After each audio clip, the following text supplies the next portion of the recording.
Assalamu alaikum guys, welcome to my YouTube channel with yet another lecture that is a poem named as The Second Coming written by William Butler Yeats. William Butler Yeats was an Irish poet and one of the foremost figures of 20th century of English literature. He also remained a popular figure of the Irish and British literary establishment, and he was also bestowed with the Nobel Prize in Literature in 1923. As far as the poem titled The Second Coming is concerned, Second Coming actually Christian religion के अंदर ये belief है। इस्लाम इस्लाम में भी यही belief है लोगों का कि क्राइस्ट की जो है वो दोबारा इस दुनिया में आमद होगी। तो basically according to Christian religion हम इस पोम को देखेंगे तो सेकंड कमिंग से मुराद है क्राइस्ट का दोबारा इस दुनिया में आना।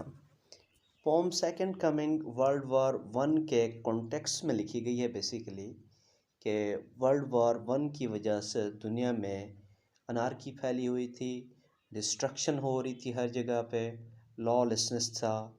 उसके अलावा हर तरफ कत्ल व गारत आम थी, लोगों का रिलीजन से बिलीफ उठ चुका था। तो क्रिश्चियन रिलीजन के जो फॉलोअर्स थे दे टर्न्ड इनटू बारबेरिक।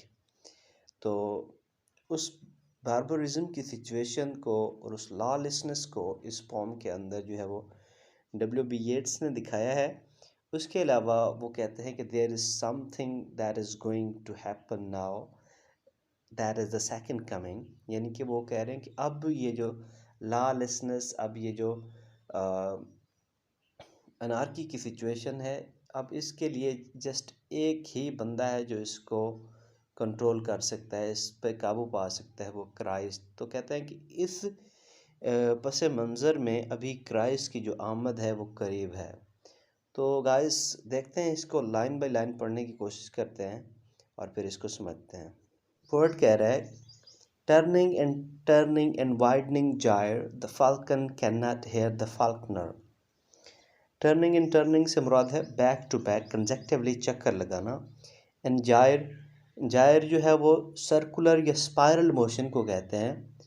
तो सर्कुलर मोशन जो होती है वो एक ही दायरे के अंदर मोशन को सर्कुलर मोशन कहते हैं। जो स्पाइरल मोशन होती है वो अपने सेंटर से जो है वो बढ़ती जाती है, यानी कि उसका जो सर्कल ऑफ मूवमेंट होता है वो बढ़ता जाता है।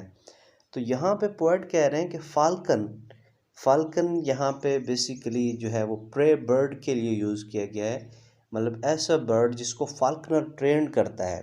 यहाँ पे फाल्कन से मुराद है क्राइस्ट के फॉलोअर्स, मैनकाइंड, या जो है वो क्रिश्चियन जो फॉलोअर्स थे क्राइस्ट के। कहते हैं कि टर्निंग इन द वाइडनिंग जाय the falcon can not hear the Faulkner. कहते हैं कि जो शिकारी है फाल्कन, वो बढ़ते हुए एक गोल चक्कर के अंदर जो है वो अपने मालिक से, अपने फाल्कनर से यानी कि क्राइस्ट से, ह्यूमैनिटी जो है, मैनकाइंड जो है, क्राइस्ट के जो फॉलोअर्स हैं वो दूर होते जा रहे हैं। Things fall apart the centre can not hold. चीज़ें जो हैं वो बिखर चुकी हैं। चीज़ों से मुराद यहाँ पे ये है कि मतलब इंसानियत जो है ना, क्राइस्ट के जो फॉलोअर्स हैं, अब उस सेंटर से, जो सेंटर जिसको उन्होंने पकड़ा हुआ था, the centre can not hold. अब वो इंसानियत, वो क्राइस्ट के जो फॉलोअर्स हैं, अब वो अपने उस सेंटर से, अपने उस मदार से जो है वो दूर चले गए हैं। अब उस सेंटर पे उनका कोई कंट्रोल नहीं है, वो अपने मरकज़ से, अपनी मंजिल से जो है वो दूर हट चुके हैं। और थिंग्स फॉल अपार्ट, और चीज़ें जो है वो बिखर गई हैं, यानी कि क्रिश्चियनिटी से दूर चले गए हैं। Mayor anarchy is लूज्ड upon the world. Anarchy से मुराद है लॉलेसनेस। अनार्की का मतलब होता है लॉलेसनेस, यानी कि हर तरफ जो है ऐसा देखोगे कि आपको कोई कानून नहीं नज़र आएगा। हर बंदा जो है वो अपने कानून उन्होंने बनाए होते हैं, हर बंदा अपनी मन मर्जी कर रहा होता है। तो mayor anarchy is lodged upon the world, सिर्फ तबाही ही तबाही जो है वो दुनिया में मुसल्लत कर दी गई है। The blood dim tide is loose upon, and everywhere the ceremony of innocence is drawn. Blood dim tide is loose. Blood dim tide, dimmed का मतलब होता है डार्क। तो ब्लड के डार्क ब्लड का जो तूफान है वो आपको हर तरफ जो है नज़र आएगा। मीन के हर तरफ कत्लो गारत हो रही है, एंड एवरीवेयर हर जगह पे। The ceremony of innocence is drone. Innocence ways of life जो है, मतलब इंसानियत का जो मासूमाना तर्ज ज़िंदगी था वो ड्रोन हो चुका है, डूब चुका है, ख़त्म हो चुका है। The best lack all conviction. Best mean aristocratic या elite class of the world. कहते हैं लैक ऑल कन्विक्शन। कन्विक्शन से मुराद होता है फेथ या बिलीफ। कहते हैं कि उनका तो सर से ईमान ही नहीं रहा। अब वो बेस्ट पीपल जो हैं, जो अच्छे लोग थे, जो अरिस्टोक्रेटिक या एलीट क्लास थे, अब उनका कोई रिलीजन पे ईमान नहीं है। While the worst are full of passionate intensity. जबकि जो वर्स्ट हैं यानी कि कॉमन पीपल, वर्स्ट यहाँ पे उसका मुराद है कॉमन पीपल। कॉमन पीपल जो है वो पैशनेट इंटेंसिटी से भरे हुए हैं, वो शिद्दत भरे जज्बात से जो है वो भरे हुए हैं, और वो तो बिल्कुल सुनते ही नहीं हैं। मतलब अगर अच्छे लोग कुछ गलत करते हैं तो बुरे जो हैं, कॉमन पीपल जो हैं, वो उनसे डबल जो है आगे, दो हाथ आगे बढ़ रहे हैं। Surely some revelation is at hand. Word कह रहा है कि surely some knowledge is going to be disclose soon, कि कुछ नाजिल होने वाला है। Surely the second coming is at hand. यकीनन सेकंड कमिंग जो है वो आने वाली है, मतलब ना होने वाली है। सेकंड कमिंग से मुराद क्राइस्ट ईसा अलैहिस्सलाम का दोबारा आना। तो पॉइंट कह रहा है कि कुछ नॉलेज जो है वो डिस्क्लोज होने जा रहा है अनकरीब। वो नॉलेज क्या है कि क्राइस्ट जो है वो दोबारा आने वाला है इस दुनिया में। The second coming. Hardly are those words out. कहता है कि बड़ी मुश्किल से ही मैंने ये वर्ड्स कहे होंगे कि second coming. When a vast image out of Spiritus Mundi troubles my site. कहते हैं बड़ी मुश्किल से मैंने ये वर्ड कहे होंगे द सेकंड कमिंग, यानी कि क्राइस्ट का दोबारा आना। तो फिर कहते हैं कि एक वास्ट, एक बहुत बड़ी इमेज आउट ऑफ स्पिरिट्स मुंडी ट्रबल माई साइट। कहते हैं कि मेरी साइट, मेरे ख़याल, मेरे विजन के अंदर जो है एक बहुत बड़ी तस्वीर स्पिरिटस मुंडी से आके मेरे जहन में उसने ट्रबल यानी कि खलल डाला।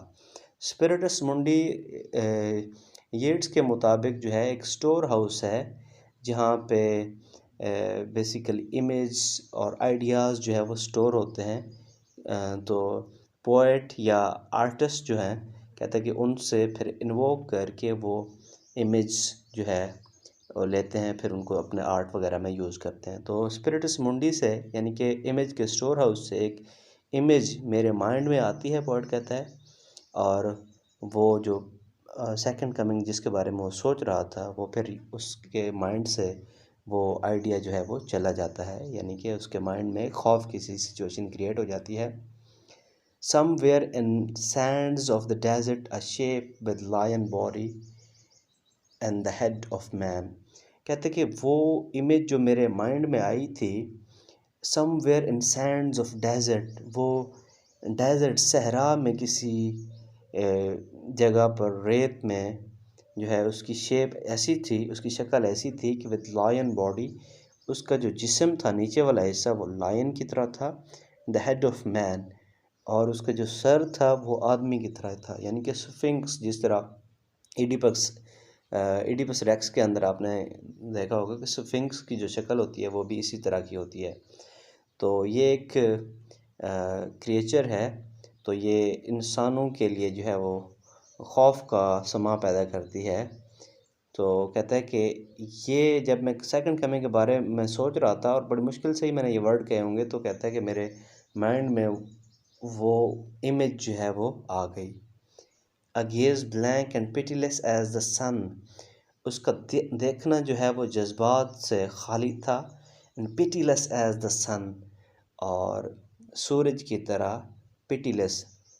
पिटीलेस से मुराद जो तरस ना खाए। मतलब जिस तरह सहराओं में आप देखें तो सूरज ऐसे गर्म और तेज़ होता है कि वो तरस नहीं खा रहा होता। कहते हैं कि उसका देखना भी सहरा वाले सूरज की तरह बग़ैर तरस खाने वाली थी, उसकी जो शक्ल थी। Is moving it's slow thighs, तो कहता है कि ये अपनी थाइज़ को, अपने पाँव को जो है वो स्लो आहिस्ता-आहिस्ता से आगे मूव कर रही है। While all about it real shadows of the indignant desert bird, तो कहते हैं कि उसके ऊपर रील शेडोज यानी कि साए छाए हुए थे ऑफ द इंडिग्नेंट बर्ड्स, खौफज़दा परिंदों के, मतलब उसकी शक्ल ऐसी थी कि जिससे परिंदे भी डरे हुए थे। तो कहते हैं कि उसके ऊपर परिंदों के साए जो है वो छाए हुए थे। डार्कनेस ड्रॉप्स अगेन, फिर जो है कहते हैं कि दोबारा डार्कनेस छा जाती है, दोबारा अंधेरा हो जाता है।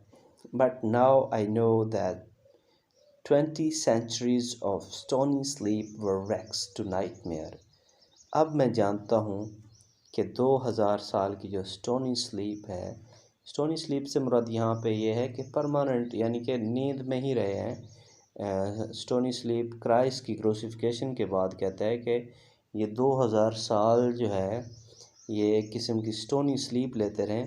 वर वेक्स टू नाइट मेयर, तो अब वो एक डरावने ख्वाब की वजह से डिस्टर्ब हो गई है वो 2000 की स्लीप।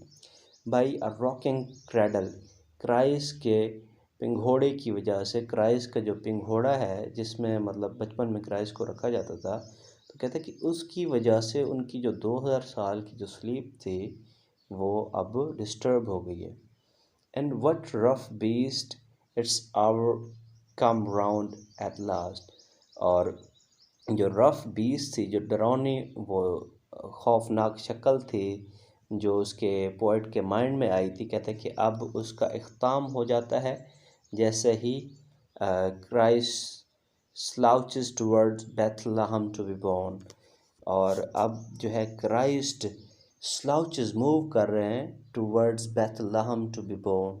अब क्राइस्ट जो है वो दोबारा पैदा होने के लिए बेथलहम की तरफ जो है वो मूव कर रहे हैं। आई होप गाइस कि आपको इसकी कॉन्सेप्ट की समझ लग गई होगी। तो इंशाल्लाह नेक्स्ट लेक्चर में मिलते हैं, तब तक अल्लाह हाफ़िज़।